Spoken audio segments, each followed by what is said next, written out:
The Syrian army resumes its national duty to pursue armed terrorist groups carrying out a number of military operations against the terrorists, eliminating their hideouts and weapons.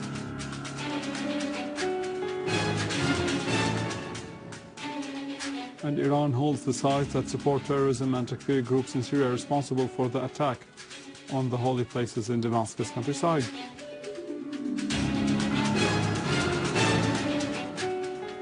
And the Syrian Minister of Education affirms Syria's commitment to continue cooperation with the UNESCO in all fields despite the current challenges.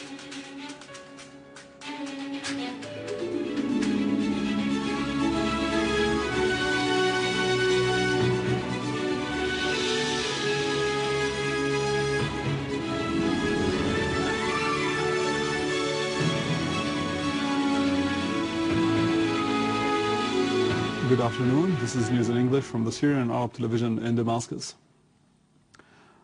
Russian Foreign Minister Sergei Lavrov said no agreement has been reached on a date for the International Geneva II conference on Syria because of the opposition's non-readiness to go to the conference without preconditions.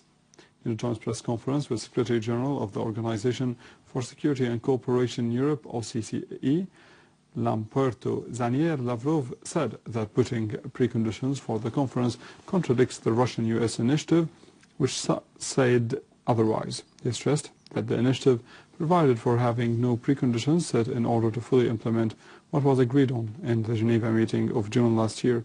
Lavrov added that this intransigence and these demands are being asserted by the National Coalition, which claims to be the only representative of the Syrian people, but does not represent even a majority of the opposition groups.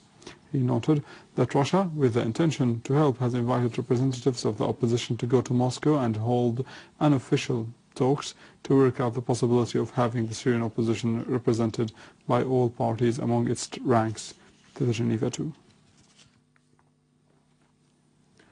Iran's Assistant Foreign Minister for Arab and African Affairs Hossein Amir Abdullahian held all the sites that support terrorism and Takfiri groups in Syria responsible for the attack on the holy places in Damascus countryside.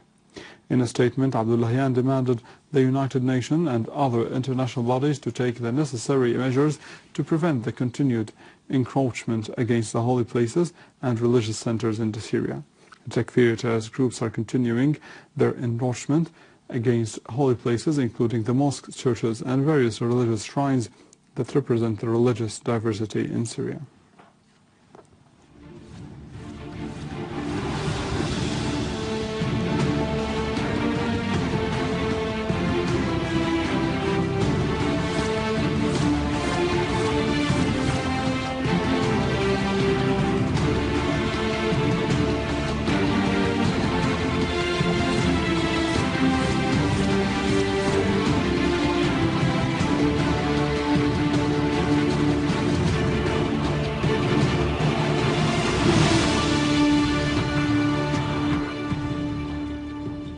Units of the Syrian armed forces uncovered a 150 meters long tunnel stretching from Sbeineh al-Kubra town to the highway leading to Ghazal town.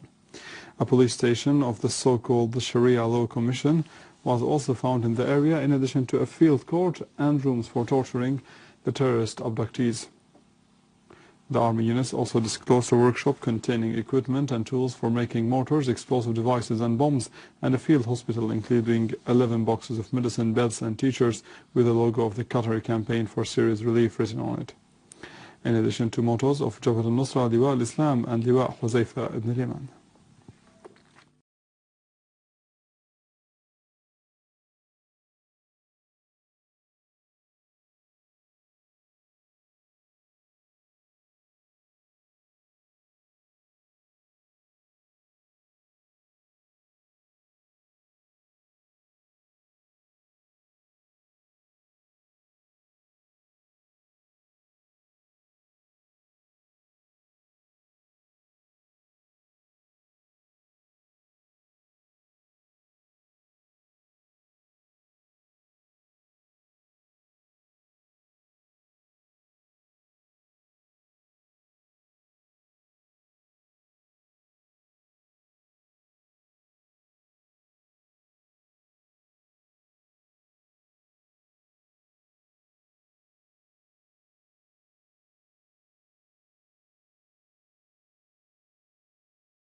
Syrian army units targeted and destroyed terrorist gatherings in Al-Hamidiyya neighborhood in Deir ez-Zor city and Al-Moria in Deir ez-Zor countryside and killed and injured scores of terrorists, destroying their weapons and equipment. A source in the city said that terrorists Saleh Hamoud al-Samir and Ibrahim Hussein al-Abbas were identified among the dead. In Aleppo, the Syrian Arab Army restored security and stability to the factories extending from Shihan to Al-Laylamoun area.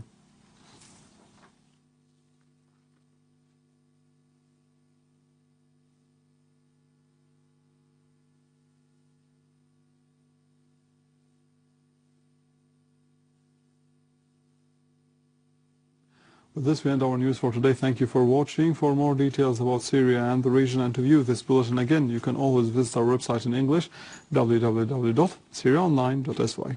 Now to the latest in business and market news with Nariman, but after a short break.